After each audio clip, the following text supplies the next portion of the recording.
नमस्कार दोस्तों, स्वागत है आपका हमारी छोटी सी YouTube चैनल पर। नमस्कार सभी को। तो इससे पहले कि हम आज का सेशन शुरू करें, फटाफट चैनल को सब्सक्राइब कर लीजिए, इस वीडियो को लाइक करें और नीचे एक बढ़िया सा कमेंट जरूर छोड़िएगा। और हाँ, इस क्लास की पूरी PDF डाउनलोड करने के लिए हमारा Telegram channel free railway notes जरूर ज्वाइन कर लें। बिल्कुल, लिंक आपको हमारे YouTube चैनल के डिस्क्रिप्शन में या इसी वीडियो के डिस्क्रिप्शन बॉक्स में मिल जाएगा। तो चलिए, तैयार हैं? एकदम तैयार। तो फिर शुरू करते हैं आज की mega quiz marathon.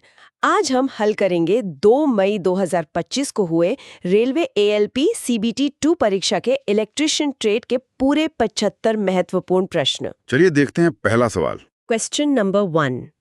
A 20 kVA 2500 250V 50 Hz single phase transformer gave the open circuit test results on LV side as 250V and 100 watt.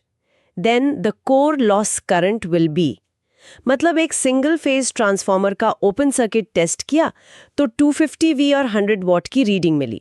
तो कोर लॉस करंट क्या होगा? ऑप्शंस है A 0.2 ampere, B 0.1 ampere, C 0.3 ampere, D 0.4 ampere. तो इसका सही जवाब है option D 0.4 ampere. अच्छा, देखिए इसमें होता क्या है कि ओपन सर्किट टेस्ट में जो भी पावर लॉस होता है ना, वो कोर लॉस ही होता है। तो इसका सीधा सा फॉर्मूला है V = IC। तो IC निकालने के लिए हम पावर को वोल्टेज से डिवाइड करेंगे, मतलब 100 वॉट को 250 वोल्ट से। तो 0.4 एम्पेयर आ गया। बिल्कुल। चलिए अगला सवाल, question number 2। What is the primary cause of electric shock when a person comes in contact with electrical equipment? मतलब बिजली का झटका लगने का मुख्य कारण क्या है? ऑप्शंस है A विद्युत उपकरण उचित रूप से भू संपर्कित नहीं होते हैं, B विद्युत उपकरण बहुत शक्तिशाली होते हैं, C उपकरणों का उपयोग बहुत लंबे समय तक किया जाता है, या D धारा शरीर से प्रवाहित होती है जिससे क्षति होती है। इसका सही जवाब है ऑप्शन डी। बहुत लोगों को ये गलतफहमी होती है कि वोल्टेज से झटका लगता है। हाँ, वोल्टेज तो सिर्फ प्रेशर है। एकदम सही। असली नुकसान तो करंट करता है जो हमारे शरीर के अंदर से बहता है, वही हमारे नर्वस सिस्टम को डैमेज करता है। ठीक है। Question number 3। At what percentage of overload does the solenoid attract the armature completely, causing instantaneous tripping in the MCB? मतलब कितने प्रतिशत ओवरलोड पर MCB तुरंत ट्रिप कर जाती है? ऑप्शंस A 300%, B 700%, C 1000% या D 130%। सही जवाब है ऑप्शन बी 700%। MCB में दो तरह की ट्रिपिंग होती हैं, एक थर्मल जो धीरे धीरे होती है ओवरलोड पर, और एक मैग्नेटिक। हाँ, और दूसरी मैग्नेटिक जो शॉर्ट सर्किट पर तुरंत काम करती है। और ये तात्कालिक ट्रिपिंग बहुत हाई करंट पर होती है जो लगभग 700% के आसपास आता है। Question number 4. What does a zero resistance reading indicate when measuring the resistance of a resistor using an ohm meter? मतलब ओम मीटर पर रीडिंग 0 आए तो इसका क्या मतलब है? ऑप्शंस हैं A ओम मीटर खराब है, B प्रतिरोधक खुला परिपथ है, C प्रतिरोधक सामान्य रूप से कार्य कर रहा है, D प्रतिरोधक लघु परिपथ है। इसका सही जवाब है ऑप्शन डी प्रतिरोधक लघु परिपथ है। Short circuited. जी। 0 ओम का मतलब है कि करंट को कोई रुकावट ही नहीं मिल रही। ये एक शॉर्ट सर्किट की सीधी निशानी है। अगर ओपन होता तो रीडिंग इन्फिनिटी आती। बिल्कुल। Question number 5। इसमें 2 स्टेटमेंट है। Statement 1, in a balanced 3-phase system the power delivered to the load depends on both the phase current and the phase voltage. Statement 2, in a star-connected system, the line voltage is always greater than the phase voltage by a factor of √3. Options हैं कि दोनों सही हैं, दोनों गलत है, या एक सही एक गलत। इसका सही जवाब है ऑप्शन ए, कथन 1 और कथन दोनों ही सत्य हैं। दोनों सही हैं। हाँ, देखिए 3-phase पावर का फॉर्मूला ही होता है P = 3 × VPH × IPH × cos phi। तो पावर दोनों पर निर्भर करता है। और दूसरा वाला? और स्टार कनेक्शन का तो ये गोल्डन रूल है कि लाइन वोल्टेज हमेशा फेज वोल्टेज का √3 गुना होता है। सही बात है। Question number 6, in the open circuit test of a transformer the supply frequency should be. मतलब ट्रांसफॉर्मर के ओपन सर्किट टेस्ट में सप्लाई फ्रीक्वेंसी कितनी होनी चाहिए? ऑप्शंस हैं A निर्धारित आवृत्ति से स्वतंत्र, बी निर्धारित आवृत्ति से अधिक, सी निर्धारित आवृत्ति के बराबर, डी निर्धारित आवृत्ति से कम। सही जवाब है ऑप्शन सी, निर्धारित आवृत्ति के बराबर। ऐसा क्यों? क्योंकि ट्रांसफार्मर के जो कोर लॉसेस होते हैं ना, हिस्टेरेसिस और एडी करंट लॉस, वो सीधे सीधे फ्रीक्वेंसी पर निर्भर करते हैं। अच्छा। हाँ, अगर हम फ्रीक्वेंसी बदल देंगे तो हमें लॉस की गलत रीडिंग मिलेगी। इसलिए टेस्ट हमेशा रेटेड फ्रीक्वेंसी पर ही करना चाहिए। चलिए, question number 7। Which of the following organizations is responsible for enforcing workplace safety regulations in India? मतलब भारत में वर्कप्लेस सेफ्टी के नियम कौन लागू करवाता है? ऑप्शंस है A DGFSLI, B FDA, C WHO या D EPA। इसका सही जवाब है ऑप्शन ए, महानिदेशालय, फैक्ट्री सलाह सेवा और श्रम संस्थान यानी DGFSLI। अच्छा। जी, ये संस्था श्रम और रोजगार मंत्रालय के अंडर आती है और इसका मेन काम फैक्ट्रियों में मजदूरों की सेफ्टी और हेल्थ को सुनिश्चित करना है। चलिए, 7 सवाल हो गए। एक दर्शक ने भोजपुरी में बड़ा मजेदार कमेंट किया है। अच्छा, क्या लिखा है? लिखते हैं, सर जी ईयरफोन लगा के पढ़त रहनी, घरवाली समझी गाना सुनत बानी, दू झापड़ मिल गईल बा। हाँ, ये तो होता है। चलिए आगे बढ़ते हैं। Question number 8। In a rotating armature type alternator the magnetic field is produced by.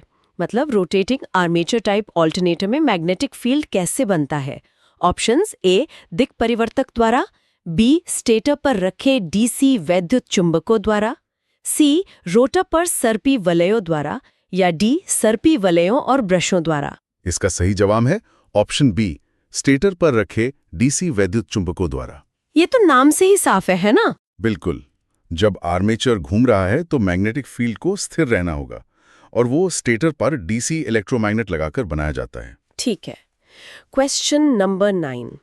What is the purpose of an emergency evacuation plan? मतलब इमरजेंसी इवैक्यूएशन प्लान का मकसद क्या होता है? ऑप्शंस ए श्रमिकों को जल्दी जाने की सुविधा प्रदान करना, बी उत्पादकता में वृद्धि करना, सी सुरक्षा अभ्यासों की उपेक्षा करना या डी आपातकालीन स्थिति के दौरान सुरक्षित और व्यवस्थित निकासी सुनिश्चित करना। ये तो कॉमन सेंस का सवाल है। सही जवाब है ऑप्शन डी। हाँ, इसका मकसद ही यही है कि किसी भी इमरजेंसी में जैसे आग लग जाए तो सब लोग बिना भगदड़ के सेफ तरीके से बाहर निकल सकें। बिल्कुल। Question number 10। For what purpose are pins and clips used in engineering drawing? Engineering drawing में पिन्स और क्लिप्स का इस्तेमाल क्यों होता है?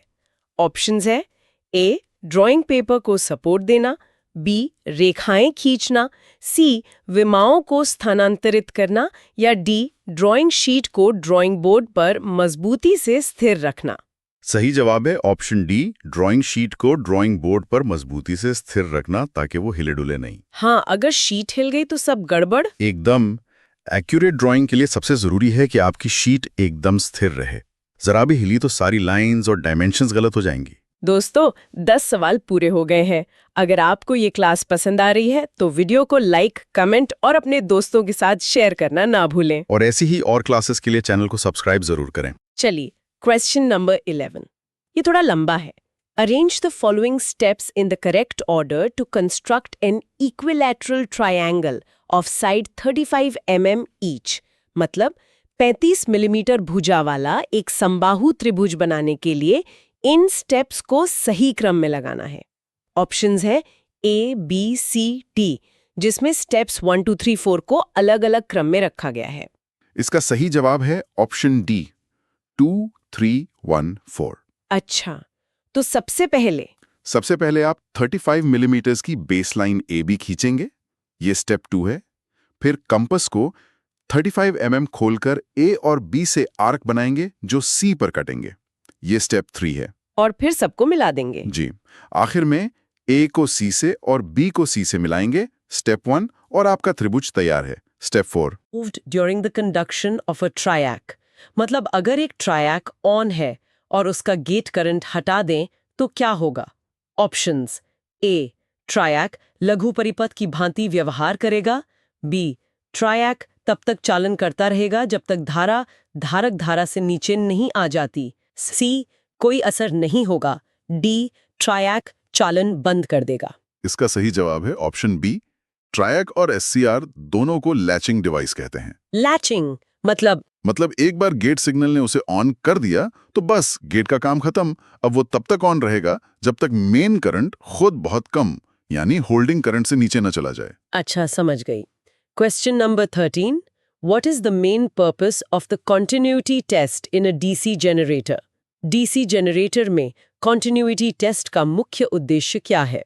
ऑप्शंस: ए, धारा प्रवाह को मापना, बी, विद्युत रोधन प्रतिरोध का परीक्षण करना, सी, वोल्टता नियमन की जांच करना, डी, खुली या टूटी हुई वाइंडिंग का पता लगाना। सही जवाब है ऑप्शन डी, खुली या टूटी हुई वाइंडिंग का पता लगाना। कंटिन्यूटी का मतलब ही है निरंतरता। बिल्कुल। इस टेस्ट से हम यही चेक करते हैं कि तार या वाइंडिंग कहीं से टूटी तो नहीं है। अगर टूट गई तो सर्किट ओपन हो जाएगा और टेस्ट फेल हो जाएगा। Question number 14, if sin theta is equal to 3/5 then find cos theta. आ गया मैथ्स का सवाल। ऑप्शंस है A 53, B 45, C 34, D 54। इसका सही जवाब है ऑप्शन बी 45। इसके लिए हम ट्रिग्नोमेट्री की सबसे फेमस आइडेंटिटी यूज करेंगे, साइन स्क्वायर थीटा जी plus cos square theta is equal to 1। जी। वैल्यू रखने पर cos square theta is equal to 1/3/5 whole square यानी 1/9/25 जो कि 16/25 होता है। इसका स्क्वायर रूट लेंगे तो 45 आ जाएगा। 14 सवाल हो गए हैं और एक हरियाणवी भाई का कमेंट आया है। सुनाइए। मास्टर जी, सवाल तो ठीक से, पर यो मैथ का सवाल देख के तो मेरा फ्यूज उड़ जावे से। हाँ, कोई बात नहीं, प्रैक्टिस से सब ठीक हो जाएगा। चलिए, question number 15। A circular hole of radius 3 centimeters is cut out of a rectangular sheet of dimensions 12 centimeters by 10 centimeters. Find the remaining area. Take pi equals to 3.14. मतलब एक 12 by 10 सेंटीमीटर की sheet में से 3 centimetre radius का गोल छेद काटा तो बचा हुआ एरिया कितना है? Options: A 100 centimetre square, B 95.86 centimetre square, C 75.74 centimetre square, D 91.74 centimetre square. सही जवाब है ऑप्शन डी 91.74 सेंटीमीटर स्क्वायर। ये बहुत सिंपल है। पहले रेक्टेंगल का एरिया, फिर सर्किल का और फिर माइनस। बिल्कुल। रेक्टेंगल का एरिया 12 × 10 = 120 सेंटीमीटर स्क्वायर। सर्कल का एरिया πr स्क्वायर यानी 3.14 × 9 जो हुआ 28.26 सेंटीमीटर स्क्वायर। और 120 में से 28.26 माइनस किया तो 91.74 आ गया। एकदम सही। Question number 16। Which of the following factors does not affect the fuse rating? मतलब इनमें से कौन सा कारक फ्यूज की रेटिंग पर असर नहीं डालता? ऑप्शंस हैं: ए, कंडक्टर का क्रॉस सेक्शनल क्षेत्रफल, बी, परिवेश का तापमान, सी, फ्यूज होल्डर का रंग, डी, विद्युत भार का प्रकार। इसका सही जवाब है ऑप्शन सी, फ्यूज होल्डर का रंग। ये तो साफ है। हाँ, फ्यूज की रेटिंग उसके तार की मोटाई, मटेरियल और आसपास के टेम्परेचर पर निर्भर करती है। होल्डर के रंग का उसकी इलेक्ट्रिकल प्रॉपर्टी से कोई लेना देना नहीं होता। Question number 17. According to BIS SP 46 2003, which of the following applications is correctly represented by a chain thin line in engineering drawing? मतलब BIS स्टैंडर्ड के हिसाब से चेन थिन लाइन का इस्तेमाल क्या दिखाने के लिए होता है? ऑप्शंस: ए, दृश्यमान कोर, बी, विमा रेखाएं, सी, केंद्र रेखाएं, डी, छिपे हुए कोर। सही जवाब है ऑप्शन सी, केंद्र रेखाएं। Centre lines. जी। इंजीनियरिंग ड्राइंग में हर लाइन का एक मतलब होता है। चेन थिन लाइन, जिसमें एक लंबी और एक छोटी डैश होती है, वो हमेशा सिमेट्रिकल ऑब्जेक्ट्स की सेंटर लाइन या एक्सिस को दिखाती है। Question number 18. Why is armature resistance control not suitable for speed control of high power DC motors? High power DC motors में speed control के लिए armature resistance method अच्छा क्यों नहीं माना जाता? Options: A, इसका कारण उच्च बलाघूर्ण होता है, B, ये क्षेत्र धारा को बढ़ाता है, C, ये मोटर की चाल को घटाता है, या D, इसके परिणाम स्वरूप उच्च विद्युत हानि के कारण अल्प दक्षता होती है। सही जवाब है ऑप्शन डी। इसमें होता क्या है कि हम आर्मेचर के सीरीज में एक रेजिस्टेंस लगाते हैं जो एक हीटर की तरह काम करता है। अच्छा, तो बहुत सारी पावर गर्मी में बर्बाद हो जाती है। बिल्कुल। I/R लॉस बहुत ज्यादा होता है, जिससे मोटर की एफिशिएंसी बहुत गिर जाती है। Question number 19. Where is the KitKat type fuse commonly used? KitKat fuse आमतौर पर कहाँ इस्तेमाल होते हैं? Options: A. इलेक्ट्रॉनिक परिपथों में, B. उच्च वोल्टता पारेषण प्रणालियों में, C. घरेलू और लघु औद्योगिक विद्युत परिपथों में, या D. विद्युत उत्पादन संयंत्रों में। इसका सही जवाब है ऑप्शन सी, घरेलू और लघु औद्योगिक विद्युत परिपथों में। इन्हें रीवायरेबल फ्यूज भी कहते हैं ना? जी, ये सस्ते होते हैं और फ्यूज उड़ने पर इनका तार आसानी से बदला जा सकता है। इसीलिए ये घरों और छोटी इंडस्ट्रीज की वायरिंग में बहुत कॉमन है। Question number 20. Non functional dimensions are, मतलब नॉन फंक्शनल डायमेंशंस क्या होते हैं? Options: A. स्थान या घटक के कार्य के लिए आवश्यक, बी. सीधे ड्राइंग पर दिए गए मानों से व्युत्पन्न, सी. स्थान या घटक के कार्यों के लिए आवश्यक है, डी. स्थान या घटक के कार्य के लिए आवश्यक नहीं। सही जवाब है ऑप्शन डी, स्थान या घटक के कार्य के लिए आवश्यक नहीं। मतलब ये सिर्फ जानकारी के लिए होती हैं। हाँ, ये वो डायमेंशंस होती हैं जो सिर्फ जानकारी के लिए दी जाती हैं, लेकिन पार्ट के फंक्शन या असेंबली के लिए जरूरी नहीं होती। इन्हें रेफरेंस डायमेंशन भी कहते हैं। 20 सवाल हो गए। दोस्तों, अगर आप अभी जुड़े हैं तो वीडियो को लाइक करें, अपने दोस्तों के साथ शेयर करें और चैनल को सब्सक्राइब करना बिल्कुल ना भूलें। आपकी एनर्जी से ही हमारी एनर्जी है। चलिए, question number 21. The magnitude of the EMF induced by an alternator is given as given. B is the flux density, L is the length of the conductors, V is the velocity of rotation, and theta is the angle at which the conductor cuts the line of force. मतलब alternator में पैदा होने वाले EMF का परिमाण किस फॉर्मूले से दिया जाता है? ऑप्शंस: ए. BLV sin theta, B. BLV cos theta, C. BV cos theta L, D. BL sin theta V। इसका सही जवाब है option A, BLV sin theta. ये मोशनल EMF का स्टैंडर्ड फॉर्मूला है। मतलब ईएमएफ सबसे ज्यादा तब बनेगा जब कंडक्टर फील्ड को 90 डिग्री पर काटेगा। एकदम सही, क्योंकि साइन 90 डिग्री इक्वल टू 1 होता है, और 0 होगा जब वो फील्ड के समानांतर चलेगा, क्योंकि साइन 0 डिग्री इक्वल टू 0। 21वें सवाल पर एक पंजाबी दोस्त का कमेंट है। अच्छा, ओ पाजी, अन्ने सवाल ने दिमाग दा MC भी ट्रिप हो गया है। हाँ, कोई नहीं, थोड़ी देर और। चलिए, question number 22. What is the effect of increasing the field current in a DC shunt motor?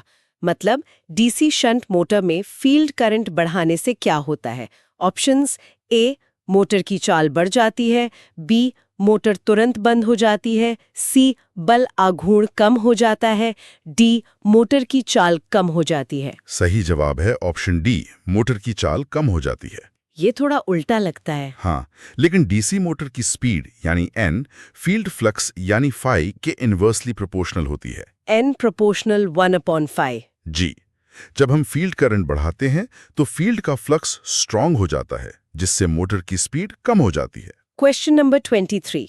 A circuit has 3 resistors of 15 ohm, 10 ohm and 20 ohm. The 15 ohm resistor is in series with a parallel combination of the 10 ohm and 20 ohm resistors.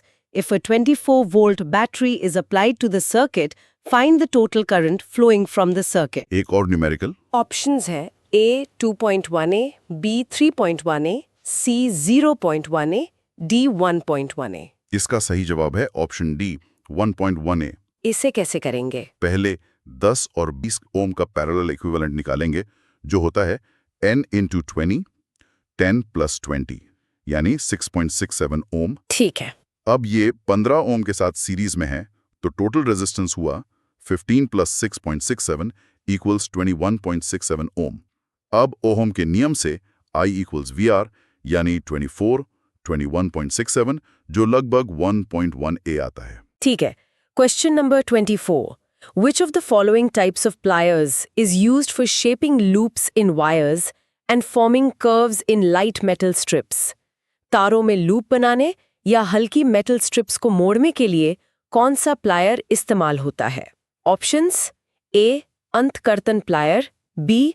गोलमुख plier, round nose pliers, C. सरपंजोड़ plier, D. चपटे मुख वाला plier. इसका सही जवाब है option B, गोलमुख plier. Round nose pliers. जी, इनकी जॉज मतलब मुंह आगे से गोल और कोनिकल होते हैं, जो तारों को बिना नुकसान पहुंचाए उनमें लूप या कर्व बनाने के लिए एकदम सही होते हैं। Question number 25.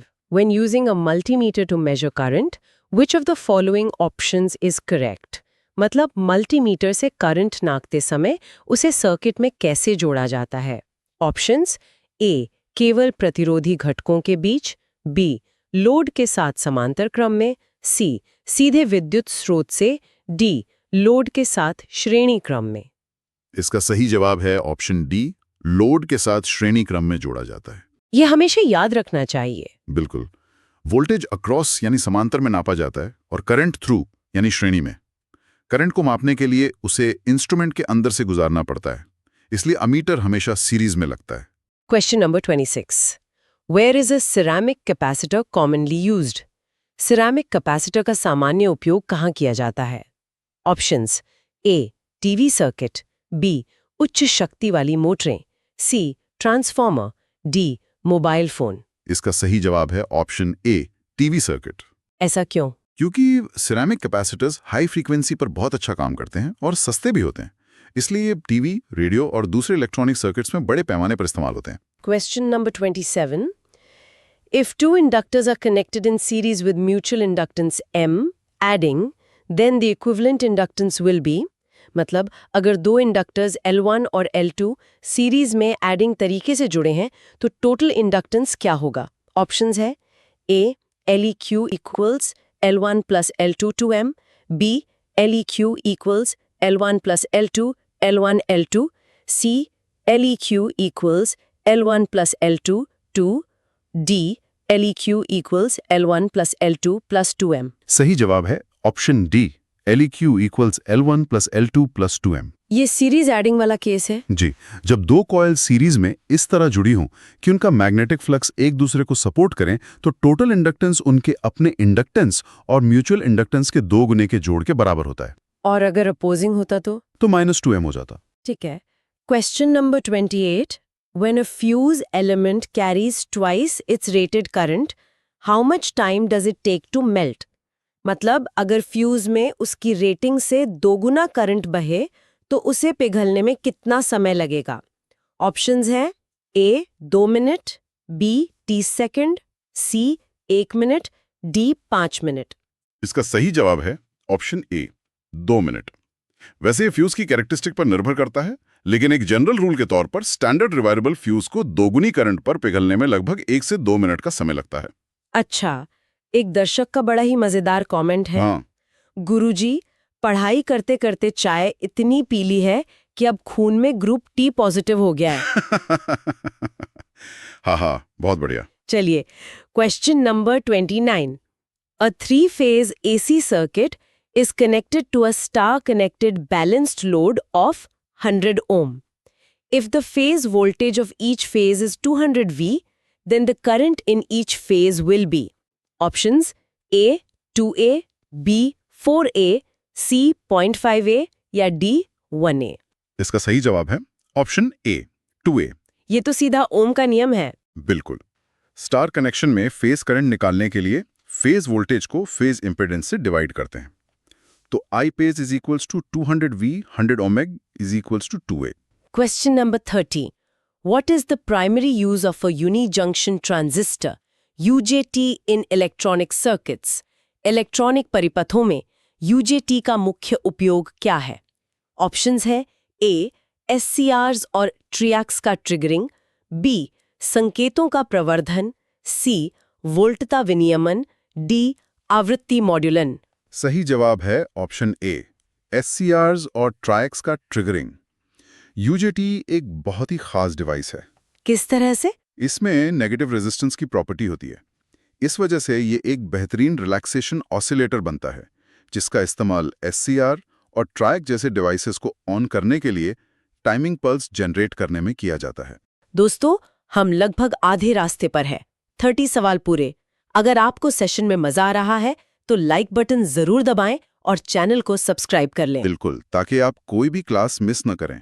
चलिए, question number 31. Alternators run at to the synchronous speed, मतलब ऑल्टरनेटर्स सिंक्रोनस स्पीड से किस स्पीड पर चलते हैं? ऑप्शंस: ए, केवल कम, बी, बराबर, सी, कम या अधिक, डी केवल अधिक? इसका सही जवाब है ऑप्शन बी, बराबर। इसीलिए तो इन्हें सिंक्रोनस जनरेटर कहते हैं। हाँ, सही बात है। ऑल्टरनेटर का रोटर हमेशा स्टेटर के घूमने वाले मैग्नेटिक फील्ड की स्पीड पर ही घूमता है। हाँ। दोनों के बीच कोई स्लिप नहीं होती। Question number 32. Slow speed diesel engine alternators use type of rotor. धीमी गति वाले डीजल इंजन ऑल्टरनेटर में किस प्रकार के रोटर का उपयोग होता है? ऑप्शंस: ए बेलनाकार रोटर संरचना, बी सर्पी वलय संरचना, सी समुन्नत ध्रुव संरचना सेलिएंट पोल कंस्ट्रक्शन, डी घूर्णी आर्मेचर संरचना। सही जवाब है ऑप्शन सी, समुन्नत ध्रुव संरचना यानी सेलिएंट पोल कंस्ट्रक्शन। इसे कैसे समझें? इसे ऐसे समझिए, आपके पास दो तरह के रनर हैं, एक लंबा और पतला जो तेज दौड़ सकता है, वो है बेलनाकार रोटर। दूसरा चौड़ा और मजबूत जो तेज नहीं दौड़ता पर बहुत पावरफुल होता है, वो है सैलिएंट पोल रोटर। अच्छा, बढ़िया एनालॉजी है। हाँ, तो इसे डीजल इंजन जैसे धीमे प्राइम मूवर्स के साथ इस्तेमाल करते हैं। Question number 33. What is the primary material used in the resistance wire of wire wound resistors? Wire wound resistors में जो तार इस्तेमाल होता है वो किस मटेरियल का बना होता है? Options: A silver, B aluminium, C copper, D nichrome. सही जवाब है ऑप्शन डी, नाइक्रोम। हीटर वाला तार। हाँ, वही। नाइक्रोम का इस्तेमाल इसलिए होता है क्योंकि इसकी रेजिस्टिविटी हाई होती है और इसका टेम्परेचर कोएफिशिएंट ऑफ रेजिस्टेंस बहुत कम होता है। मतलब तापमान बदलने पर इसका रेजिस्टेंस ज्यादा नहीं बदलता। एकदम सही, जो एक अच्छे रेजिस्टर की निशानी है। Question number 34. The permeability of an ideal transformer core is equal to. एक आदर्श ट्रांसफार्मर कोर की पारगम्यता कितनी होती है? ऑप्शंस है: ए निम्न मान, बी इकाई, सी अनंत, डी शून्य। सही जवाब है ऑप्शन सी, अनंत। अनंत क्यों? क्योंकि आइडियल ट्रांसफार्मर में हम ये मानते हैं कि सारा का सारा मैग्नेटिक फ्लक्स कोर के अंदर ही रहता है, जरा सा भी लीक नहीं होता। इसके लिए कोर की रिलक्टेंस मतलब चुंबकीय बाधा 0 होनी चाहिए। और परमिबिलिटी रिलक्टेंस का उल्टा होती है? बिल्कुल, तो परमिबिलिटी अनंत होनी चाहिए। Question number 35. If the current flowing in a conductor is 5A and the resistance of the conductor is 10 ohms, then what will be the voltage in the conductor according to Ohm's law? Options हैं: A 50 volt, B 5 volt, C 15 volt, D 10 volt. इसका सही जवाब है option A, 50 volt. ये तो ओम के नियम का सीधा सवाल है। V = I × R। हाँ, 5A into 10 ohms is equal to 50 volts. 36वें सवाल पर एक और मजेदार कमेंट है: सर जी, इस सवाल त ऐसन लागत बा जैसे बिना मतलब के वोल्टेज बढ़ा रहल बा। चलिए question number 37. In a magnetic hydraulic MCB, which component holds the iron plunger? Magnetic hydraulic MCB में आयरन प्लंजर को कौन पकड़ के रखता है? ऑप्शंस: ए एक फ्यूज अवयव, बी एक अलहो ट्यूब, सी एक द्विधात्विक पट्टी, डी एक तापीय कुंडली। सही जवाब है ऑप्शन बी, एक अलहो ट्यूब। अच्छा। इस टाइप की MCB में एक सोलेनॉइड कॉइल के अंदर एक सील्ड नॉन मैग्नेटिक ट्यूब होती है जिसमें आयरन प्लंजर और सिलिकॉन जैसा फ्लूइड भरा होता है। वही ट्यूब प्लंजर को होल्ड करती है। Question number 37. What will be the sum of 38 plus 512? Options: A 724, B 712, C 1924, D 1924. इसमें सी और डी ऑप्शन एक ही है। सही जवाब है 1924। इसे जोड़ने के लिए पहले LCM लेंगे। हाँ, 8 और 12 का LCM 24 होता है, तो 38 बन जाएगा 924 और 512 बन जाएगा 1024। दोनों को जोड़ने पर 1924 आएगा। Current options: A 5 ampere, B 2 ampere, C 20 ampere, D 10 ampere. सही जवाब है ऑप्शन बी, 2 एम्पियर। ये भी ओम के नियम से होगा। ये शंट जनरेटर में फील्ड वाइंडिंग के अक्रॉस वोल्टेज टर्मिनल वोल्टेज के बराबर होता है, तो फील्ड करंट हुआ V/RH यानी 220 वोल्ट बटा 110 ओम बराबर 2 ampere. Question number 39. UJT is what type of device?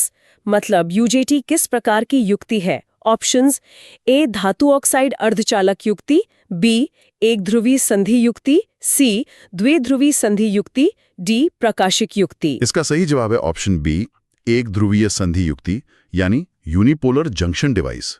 लेकिन इसके नाम में तो जंक्शन ट्रांजिस्टर है। हाँ, पर इसका ऑपरेशन मेजॉरिटी कैरियर्स पर निर्भर करता है, बीजीटी की तरह मेजॉरिटी और माइनॉरिटी दोनों पर नहीं।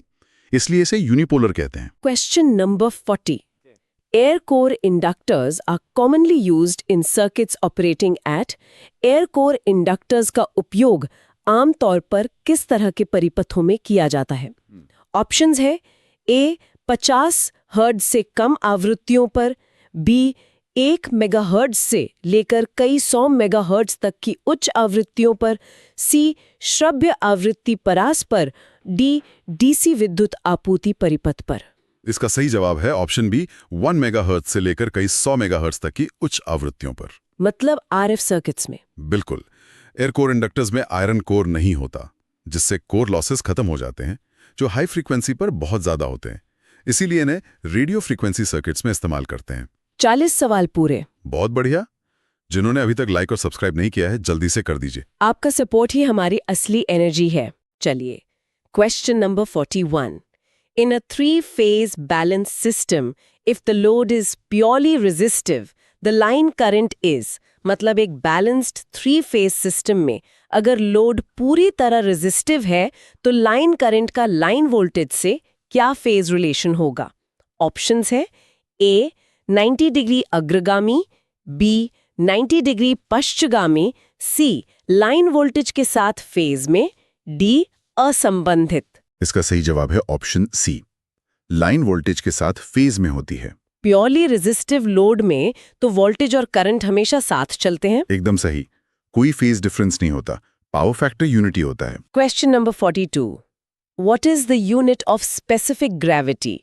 विशिष्ट गुरुत्व का मात्रक क्या है?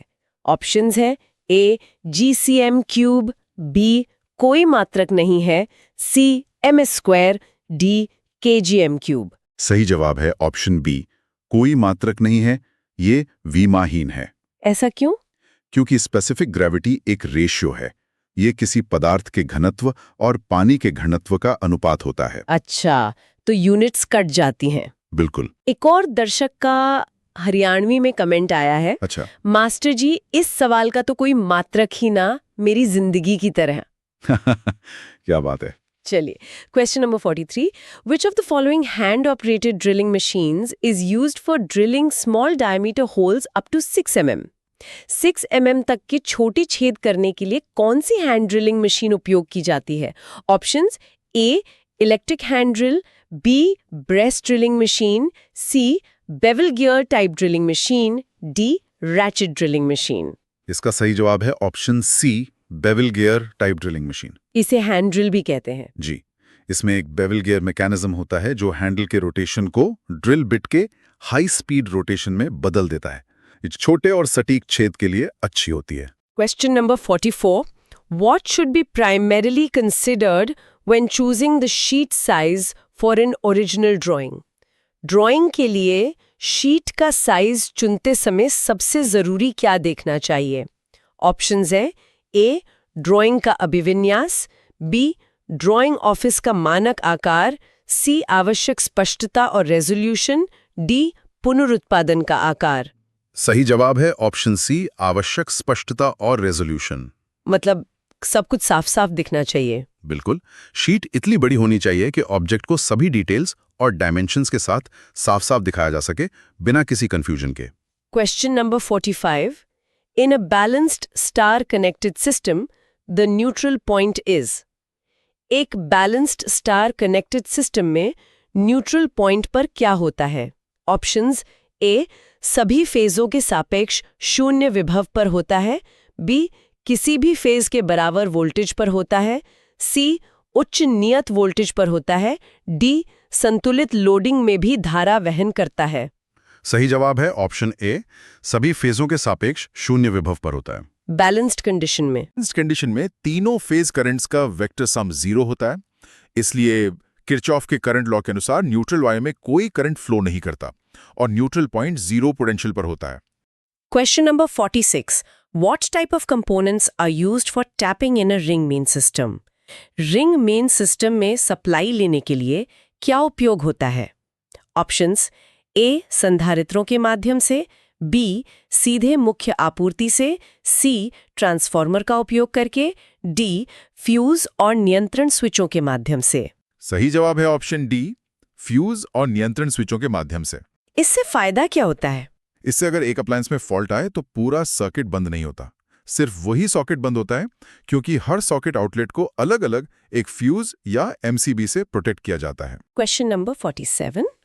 Gaskets, seals and spacers are made using gasket, seal और स्पेसर जैसी चीजें काटने के लिए कौन सा टूल इस्तेमाल होता है? ऑप्शंस है ए सेंटर पंच, बी खोखले पंच, सी पिन पंच, डी प्रिक पंच। सही जवाब है ऑप्शन बी, खोखले पंच यानी हॉलो पंच। ये कैसे काम करते हैं? ये पंच अंदर से खोखले होते हैं और इनका कटिंग एज शार्प होता है। इन्हें रबर, लेदर या गास्केट शीट जैसे सॉफ्ट मटेरियल से सर्कुलर या दूसरे आकार काटने के लिए इस्तेमाल किया जाता है। Question number 48. In a star-connected alternator, the relationship between the line voltage E1 and the phase voltage EFP is given by. ये सवाल फिर से आ गया है। हाँ, लगता तो है। ऑप्शंस है A, EL is equals to √3 EFP, B, EL is equals to 1/3 EFP, C, EL is equals to 3 EFP, D, EL is equals to EFP. इसका सही जवाब ऑप्शन ए ही है, EL equals to √3 EFP, star connection का golden rule. Question number 49. In a velocity time graph, a negative gradient represents velocity time graph में negative slope का क्या मतलब है? ऑप्शंस है A, दूरी, B, विस्थापन, C, मंदन, D, त्वरण। सही जवाब है ऑप्शन सी, मंदन। Deceleration. जी, वेलोसिटी टाइम ग्राफ का स्लोप एक्सेलरेशन को दिखाता है। अगर स्लोप पॉजिटिव है तो एक्सेलरेशन, और अगर स्लोप नेगेटिव है तो डिसेलरेशन या रिटार्डेशन, जिसे मंदन कहते हैं। एक पंजाबी दर्शक का कमेंट आया है, बताइए। ओ पाजी, ये सवाल पढ़ के मेरी स्पीड विच भी मंदन आ गया। हाँ, बहुत खूब। चलिए, question number 50. The open circuit test in a transformer is used to determine the. Transformer में ओपन सर्किट टेस्ट क्यों किया जाता है? ऑप्शंस है ए, क्रोड़ हानियां और शून्य लोड धारा, बी, अवांछित हानि, सी, ताम्र हानि, डी, वायुघर्षण हानि। सही जवाब है ऑप्शन ए, क्रोड़ हानियां और शून्य लोड धारा। क्योंकि इसमें लोड करंट 0 होता है। बिल्कुल, सेकेंडरी वाइंडिंग ओपन होती है तो लोड करंट 0 और कॉपर लॉस भी लगभग 0। तो जो भी लॉस मापा जाता है वो मुख्य रूप से कोर लॉस यानी आयरन लॉस ही होता है।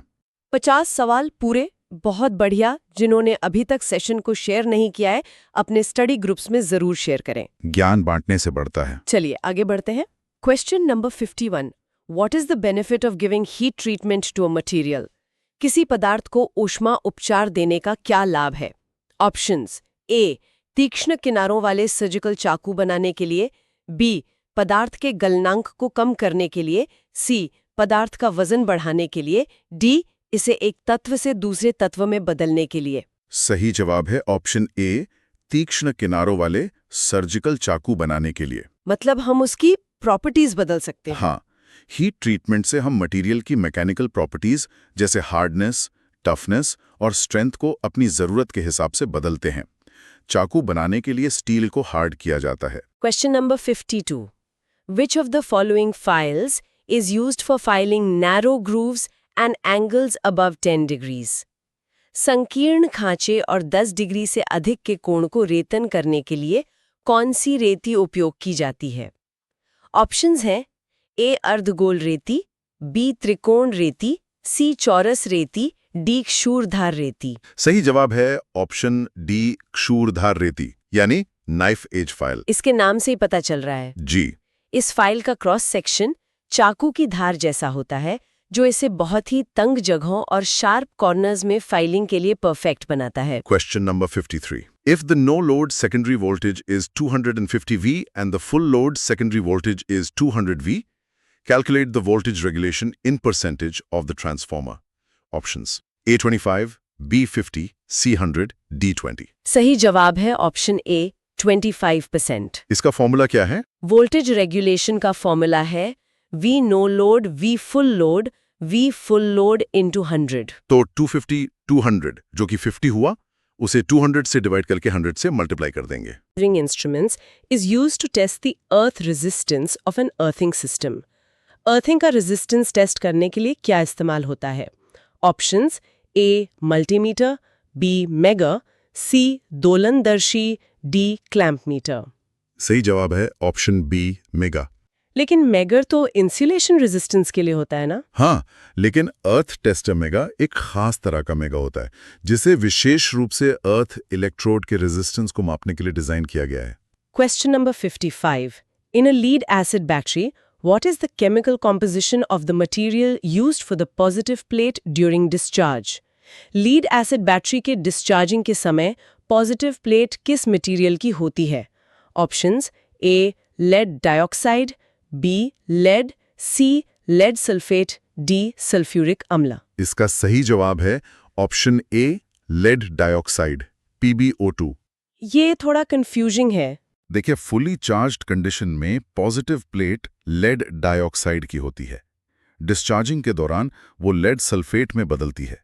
सवाल में ड्यूरिंग डिस्चार्ज पूछा है तो वो PbO2 ही है जो कन्वर्ट हो रहा है। Question number 56. What is the phase difference between the line voltage and the phase voltage in a star-connected load? Options: A. 0 degree, B. 120 degree, C. 90 degree, D. 30 degree. सही जवाब है option D, 30 degree. Star connection में line voltage हमेशा corresponding phase voltage से 30 degree से lead करता है। अच्छा, ये याद रखना होगा। एक हिंदी कमेंट है, गुरुजी, ये 30 डिग्री का एंगल तो ठीक है, पर मेरे दिमाग का एंगल 180 डिग्री घूम गया है। हाँ, होता है। Question number 57. A DC generator is running at a constant speed. If the load current increases, what will be the effect on the terminal voltage? मतलब DC जनरेटर की स्पीड कांस्टेंट है और लोड करंट बढ़ता है तो terminal voltage का क्या होगा? Options: A. घटता है, B. बढ़ता है, C. यादृच्छिक रूप से घटता बढ़ता है, D. अपरिवर्तित रहता है। सही जवाब है ऑप्शन ए, घटता है। ऐसा क्यों?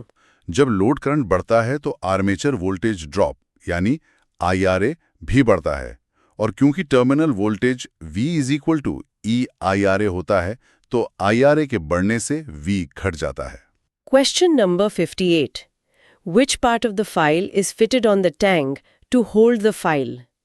फाइल का कौन सा भाग टैंक पर फिट किया जाता है फाइल को पकड़ने के लिए? Options: A. Edge, B. Handle, C. Tang, D. Tip या पॉइंट। सही जवाब है ऑप्शन बी, हैंडल।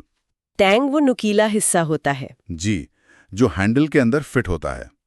हैंडल लकड़ी या प्लास्टिक का बना होता है और फाइल को सुरक्षित रूप से पकड़ने में मदद करता है। Question number 59. एक और numerical. A 20 kVA 2500 250V 50 Hz single phase transformer gave the open circuit test results as 250V 1.6 amps and 100 W, then the no load power factor will be. Open circuit test की readings दी हैं, no load power factor निकालना है. Options: A 0.2, B 0.25, C 0.1, D 0.15. सही जवाब है option B, 0.25। No load पर power factor होता है iron loss divided by no load voltage into no load current. मतलब 100 W को 250V into 1.6 A से डिवाइड करना है। जी, तो 100 400 यानी 0.25। Question number 60. इसमें भी दो स्टेटमेंट है. Statement 1, plate earthing ensures a low resistance path for the fault current to flow safely into the ground. Statement 2, the resistance of the earthing system is not affected by the type of soil or moisture content. Options है कि कौन सा सही कौन सा गलत. इसका सही जवाब है ऑप्शन सी, कथन 1 सही है लेकिन कथन 2 गलत है। पहला तो सही है, अर्थिंग का मकसद ही वही है. बिल्कुल, लेकिन अर्थिंग का रेजिस्टेंस मिट्टी के प्रकार, उसकी नमी, तापमान, इन सब चीजों पर बहुत ज्यादा निर्भर करता है, इसलिए कथन 2 गलत है। बस 15 सवाल और. आपका जोश कम नहीं होना चाहिए. चलिए लाइक, शेयर, सब्सक्राइब करते रहिए. चलिए, question number 61. In the context of earthing in an electrical system, has the most significant impact on the earth resistance. मतलब अर्थिंग में भू प्रतिरोध पर सबसे अधिक प्रभाव किस चीज का पड़ता है? Options: A. ग्राउंड पर लगाई गई वोल्टता, B. भूसंपर्कन चालक की लंबाई, C. ग्राउंड पर आरोपित वोल्टेज, D. मृदा प्रतिरोधकता. इसका सही जवाब है ऑप्शन डी, मृदा प्रतिरोधकता। Soil resistivity. जी, अर्थ इलेक्ट्रोड का रेजिस्टेंस मुख्य रूप से उसके आसपास की मिट्टी की रेजिस्टिविटी पर ही निर्भर करता है। इसीलिए अच्छी अर्थिंग के लिए मिट्टी को नमक और कोयले से ट्रीट किया जाता है। Question number 62. Which of the following is a critical safety measure during a power failure? बिजली गुल होने के दौरान एक महत्वपूर्ण सुरक्षा उपाय क्या है? ऑप्शंस: ए. उपकरणों का उपयोग जारी रखना, बी. अलार्म सिस्टम की उपेक्षा करना, सी. सुनिश्चित करना कि सभी मशीनें और विद्युत उपकरण बंद हों, डी. रोशनी के लिए मोमबत्तियों का उपयोग करना। सही जवाब है ऑप्शन सी, सुनिश्चित करना कि सभी मशीनें और विद्युत उपकरण बंद हों, ये क्यों जरूरी है? ताकि जब पावर वापस आए तो मशीनें अचानक से स्टार्ट होकर किसी दुर्घटना का कारण न बने और सडन लोड सर्ज से भी बचाव होता है। Question number 63. What should you do to ensure your personal safety at the workplace? कार्यस्थल पर अपनी व्यक्तिगत सुरक्षा सुनिश्चित करने के लिए आपको क्या करना चाहिए? ऑप्शंस: ए. चेतावनी के संकेतों की उपेक्षा करें, बी. जोखिम उठाएं, सी. जल्दबाजी में काम करें, डी. व्यक्तिगत सुरक्षा उपकरण पीपीई पहने। इसका जवाब तो सबको पता होना चाहिए, ऑप्शन डी, पीपीई पहने। जी, एक दर्शक ने भोजपुरी में कमेंट किया है, अच्छा, पीपीई तब पहन ले बस सर, लेकिन बगल वाला जब खर्राटा लेला तो ओकर कौन उपाय बा? हाँ, उसका उपाय नहीं है। Question number 64. In electronic circuits, what is the main advantage of using MOSFETs compared to other types of transistors? दूसरे ट्रांजिस्टरों की तुलना में MOSFETs के उपयोग का मुख्य लाभ क्या है? ऑप्शंस हैं: ए. एसी और डीसी दोनों सिग्नल का प्रवर्धन, बी. उच्च आवृत्ति अनुक्रिया, सी. बीजेटी से ज्यादा वोल्टता और धारा संभालना, या डी. उच्च इनपुट प्रतिबाधा और निम्न शक्ति उपभोग। सही जवाब है ऑप्शन डी, उच्च इनपुट प्रतिबाधा और निम्न शक्ति उपभोग। High input impedance. जी, मॉसफेट का गेट इलेक्ट्रिकली इंसुलेटेड होता है, जिसकी वजह से इसका इनपुट इम्पीडेंस बहुत हाई होता है। इससे ये बहुत कम इनपुट करंट लेता है और पावर कंजम्पशन भी कम होता है। Question number 65. A triac, triode for alternating current is a, मतलब ट्रायैक किस तरह का डिवाइस है? ऑप्शंस हैं: ए. एक टर्मिनल युक्ति, बी. दो टर्मिनल युक्ति, सी. एक पार्श्वीय युक्ति, डी. द्विपार्श्वीय युक्ति। सही जवाब है ऑप्शन डी, द्विपार्श्वीय युक्ति यानी बायलैटरल डिवाइस। बायलैटरल क्यों? क्योंकि ये एसी सप्लाई के पॉजिटिव और नेगेटिव दोनों हाफ साइकिल्स में कंडक्ट कर सकता है। ये दो एससीआर्स को एंटी पैरेलल में जोड़ने जैसा है। Question number 66. When installing an earthing system, which of the following is a key safety measure to be taken? Earthing system install करते समय मुख्य सुरक्षा उपाय क्या अपनाना चाहिए? ऑप्शंस है कि पतले तारों का उपयोग करें, उचित निरीक्षण और परीक्षण किया गया हो, अधिकतम दक्षता के लिए डिजाइन हो, या नम्य कंडक्टरों का प्रयोग करें। इसमें सबसे जरूरी है ऑप्शन बी, सुनिश्चित करें कि सुरक्षा अनुपालन के लिए अर्थिंग प्रणाली का उचित निरीक्षण और परीक्षण किया गया हो। मतलब इंस्टॉलेशन के बाद टेस्टिंग जरूरी है। बहुत जरूरी है, ताकि ये सुनिश्चित हो सके कि वो सेफ्टी स्टैंडर्ड्स को पूरा कर रहा है। Question number 67. IEEE 80 provides recommendations for, मतलब IEEE 80 स्टैंडर्ड किस बारे में है? ऑप्शंस: ए. विद्युत ऊर्जा का खपत का मापन, बी. विद्युत रोधी सामग्रियों हेतु मानकों, सी. वोल्टेज विनियमन, डी. ग्राउंडिंग और बॉन्डिंग प्रणालियों के उचित संस्थापन। सही जवाब है ऑप्शन डी, विद्युत संस्थापनों में ग्राउंडिंग और बॉन्डिंग प्रणालियों के उचित संस्थापन। ये बहुत महत्वपूर्ण स्टैंडर्ड है। जी, ये सबस्टेशंस में सेफ ग्राउंडिंग डिजाइन के प्रिंसिपल्स और प्रैक्टिसेस के बारे में बताता है। Question number 68. If an electrical system is not properly earthed, which of the following statements is not true? अगर सिस्टम ठीक से अर्थ नहीं है तो इनमें से कौन सा कथन सत्य नहीं है? ऑप्शंस: ए धारा अनियंत्रित हो सकती है, बी उपकरण क्षतिग्रस्त हो सकते हैं, सी यह नियत वोल्टेज आपूर्ति प्रदान करता है, डी विद्युत आघात का जोखिम बढ़ सकता है। इसमें जो सत्य नहीं है वो है ऑप्शन सी। हाँ, ये तो उल्टा है। बिल्कुल, प्रॉपर अर्थिंग ही सिस्टम को एक स्टेबल रेफरेंस वोल्टेज देती है। बिना अर्थिंग के वोल्टेज अनस्टेबल हो सकता है। Question number 69. Why is it important for everyone to follow safety procedures at the workplace? कार्यस्थल पर सुरक्षा प्रक्रियाओं का पालन करना सभी के लिए क्यों महत्वपूर्ण है? ऑप्शंस: ए पर्यवेक्षण की आवश्यकता को सीमित करने के लिए, बी उत्पादन दक्षता वृद्धि के लिए, सी जोखिमों को कम करने और दुर्घटनाओं से बचने के लिए, डी परिचालन लागत को कम करने के लिए। ये भी सीधा सवाल है। सही जवाब है ऑप्शन सी, जोखिमों को कम करने और दुर्घटनाओं से बचने के लिए। सेफ्टी का प्राइमरी मकसद यही है। जी। Question number 70. A drawing instrument box is used to carry all the instruments. Options: A. Screening, B. Drilling, C. Drawing, D. Casting. सही जवाब है ऑप्शन सी, ड्राइंग। नाम में जवाब है। एक हरियाणवी भाई ने कमेंट किया है, सुनाइए। मास्टर जी, यह ड्राइंग तो ठीक है, पर हमारी किस्मत की ड्राइंग तो भगवान ने उल्की बना दी। हाँ, नहीं, मेहनत से सब सीधी हो जाएगी। दोस्तों, आखिरी 5 सवाल पूरी एनर्जी के साथ इन्हें हल करते हैं। एक बार फिर से लाइक, शेयर और सब्सक्राइब करना न भूलें। चलिए, question number 71. Which of the following options best describes the construction of a mica capacitor? Mica संधारित्र का निर्माण कैसे होता है? ऑप्शंस: ए धातु विलेपन वाली एक सिरामिक डिस्क, बी 2 एल्यूमीनियम प्लेटों के बीच द्रव्य विद्युत अपघट्य, सी एकांतर रूप से धातु की पन्नी और माइका शीट की परतें, डी पतली बहुलक फिल्म को किसी सिलेंडर में लपेटा गया है। सही जवाब है ऑप्शन सी, एकांतर रूप से धातु की पन्नी और माइका शीट की परतें।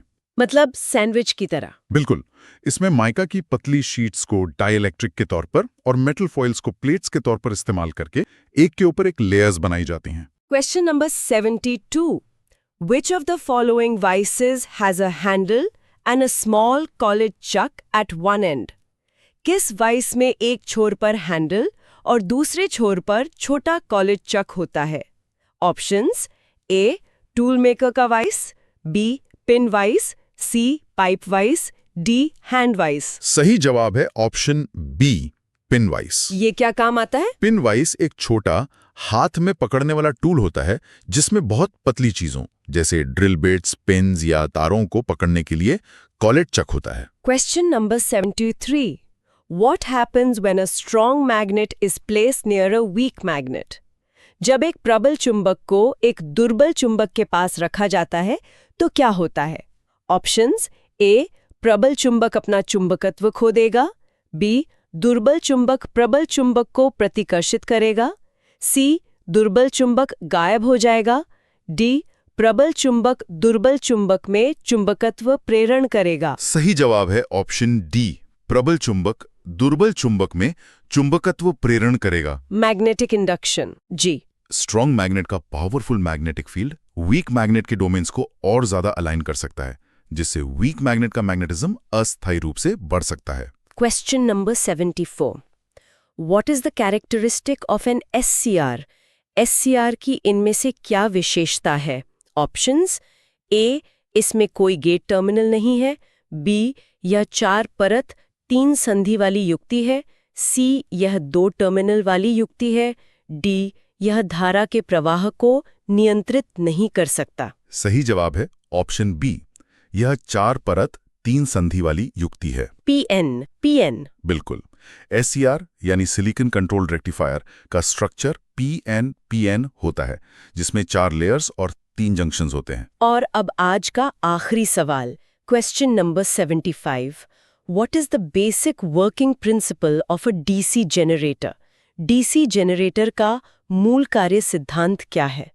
ऑप्शंस: ए लेंस का नियम, बी अन्योन्य प्रेरण, सी स्थिर वैद्युत प्रेरण, डी फैराडे का विद्युत चुंबकीय प्रेरण का नियम। और इसका सही जवाब है ऑप्शन डी, फैराडे का विद्युत चुंबकीय प्रेरण का नियम। ये तो सबसे बेसिक नियम है। बिल्कुल। फैराडे का नियम कहता है कि जब भी कोई कंडक्टर किसी मैग्नेटिक फील्ड को काटता है तो उस कंडक्टर में एक ईएमएफ या वोल्टेज पैदा होता है। यही डीसी जनरेटर का आधार है। तो दोस्तों, ये थे हमारे 75 महत्वपूर्ण प्रश्न। उम्मीद है आपको ये मैराथन पसंद आई होगी। और इस क्लास की पीडीएफ के लिए हमारा Telegram channel free railway exam notes join करना ना भूलें। और अगर आपने अभी तक चैनल को सब्सक्राइब नहीं किया है तो जरूर करें। अंत तक बने रहने के लिए आप सभी का बहुत बहुत धन्यवाद। जय हिंद, जय भारत। जय हिंद, जय भारत।